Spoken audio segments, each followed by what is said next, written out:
Have much in particular on the game. There's 16 of these sites, I think, if I'm doing the math right. There's these regional sites every year that are different from one another, and everything's been really good. Obviously, you're happier if you're fortunate enough to win the first game, but everything leading up to it, the people that are involved have been outstanding, and there's been a good environment for the two games. And I guess if I am going to say one thing about the game in particular that you might ask is, it's good symbolism that the guy to the right of me, and then I think you guys interviewed Austin Knight. A lot of questions about familiarity on both sides, and again, you guys can ask about that in more detail, but it's just baseball. I mean, it's the time of year you just play ball, and I think both sides did that, and fortunately the guy, again, to the right of me was so good tonight, and we came out of the gates a little bit on offense, too, to help him, but really it revolved around his start. It made it a good day for the Vols. Questions? Let's go right here in the front.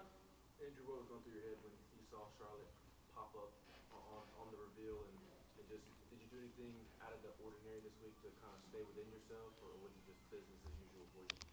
I think it was just business as usual. It's postseason, so it's just play ball. No matter who we get, we need to play good baseball at this time of year. So when they popped up, it was just another team to go out and beat. Let's stay in the front row over here. Andrew, how many guys in that Charlotte lineup today were there 2 years ago when you were? I think it was four guys. And then what kind of changed for you? What allowed you to get into a rhythm after that first inning? Just got comfortable. Cal's always good behind the dish, and he's always telling me to take a deep breath, or he notices some things within my mechanics sometimes, and helps me adjust. So just adjustments. Let's go to the young lady in the blue back here, please. Griffin, it's been a couple years since you played in an NCAA tournament game. So playing one and then hit a 3-run homer. Just what was that like? That moment for you? Yeah, it was definitely exciting. Like you said, it's been 4 years now since I've been in one of these. I'm getting old. Yeah.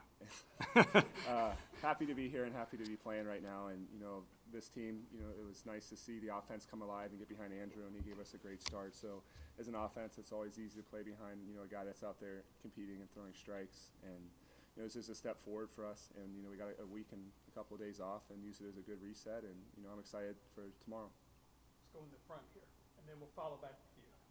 Right here. Jason Freestraw, ClemsonTigers.com. In your scouting of Clemson, looking ahead to tomorrow, what have you seen from Eric Backett's team? Well, I'm glad you mentioned his name because that was going to be my answer. He's about as organized of a guy and as thorough as you're going to find. And I think the team kind of mirrored that this year if you were able to follow them. And, of course, we're all wrapped up in, the non-conference games too, but our league play. So you keep an eye on people, and then when you do, get into the bracket, you take a look at all three teams. And Lipscomb and Charlotte maybe a little bit more familiar because of the guys than Clemson. But, again, when you look at them, they play organized and well-coached ball and rarely make mistakes. And today I know it was back and forth, but, Coach spoke that, I forget what he mentioned on the TV broadcast, but obviously there was some separation between the two clubs when we were hitting in the cages. We almost got hit with a ball. Let's go to the young lady in the back, and then we'll come to the front here. Coach, you talked about that tenseness that you saw in the SEC tournament today. A lot different. Just what did you notice from your perspective? Yeah, I think for a few individuals, and a lot of it's perception. As a coach, you're always watching, you're trying to make observations, and sometimes you're right, sometimes you're wrong. But for some of the individuals, and then maybe even for the group, I think some of that carried over even to the next couple days. And it's just we won, our last series of the year, and we were in that game. I know it was a frustrating game, but, by the end of the year, some frustrations can build. And that's why it can be a benefit to get that breather that we got. I know I got asked about that in Hoover. Why is that a benefit? Well, you want to be prepared going into any game. And, again, our league, the ACC, and some of these other teams, the opponents they play, it prepares you. So the preparation part of the season is over with. It was good to get everybody back to neutral. And I'm rambling, but I think it took a couple days even past Hoover to get back to neutral, just mentally for sure, and then physically. And then now there's been this buildup of just getting ready to play baseball again, kind of a new opening day almost today. Stay here in the front right here. Andrew, I know you said it was business as usual, but how do you make sure that is the approach when there's a chance for some emotions with postseason, former team, and all of that? Just stay to your routines. Just stick to what you've done. Luckily, I've been a starter for this team for a few weeks now, and that helps me to just be able to continue to do what I've done in the past few weeks.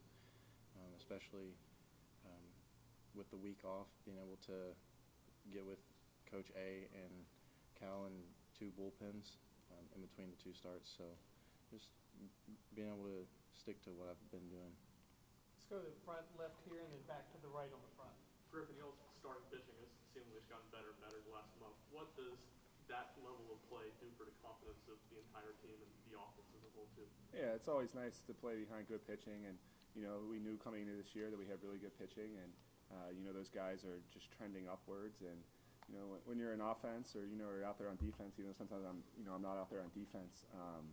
Just playing behind guys that are competing is big.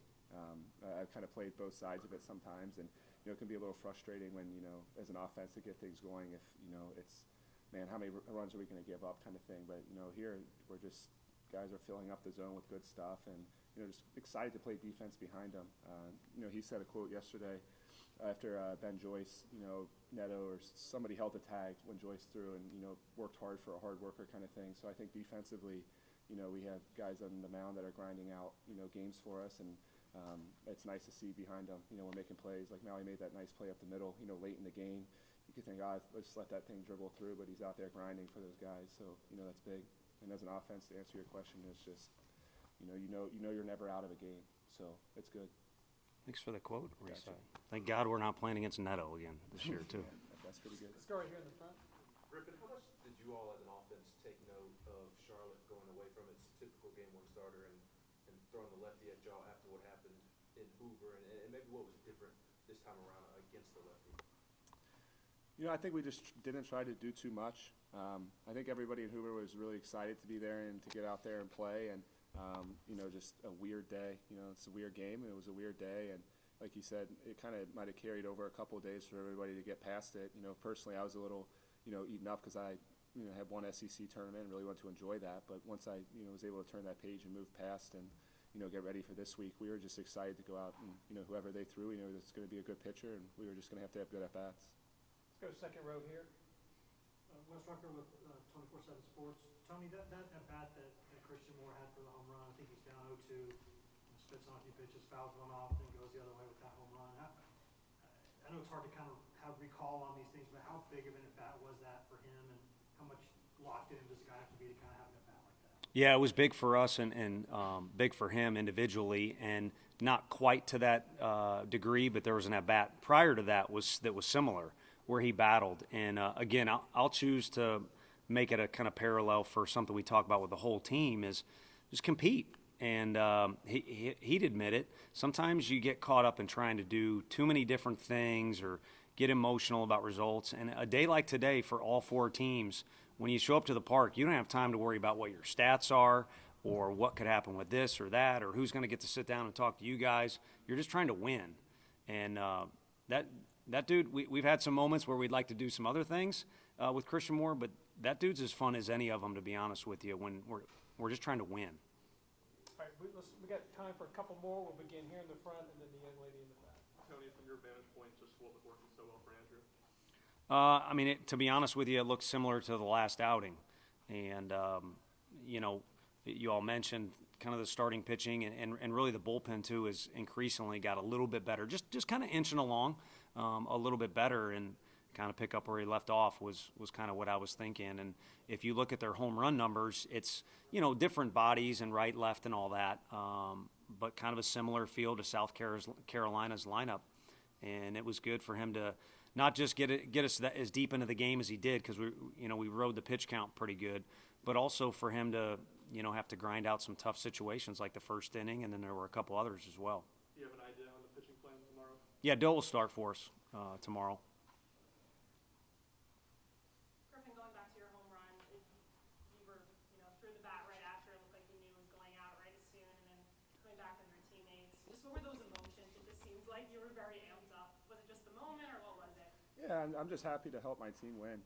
Like I said, it's kind of been the theme of what I've answered, but Andrew's out there grinding on the mound, and just to give him some more runs.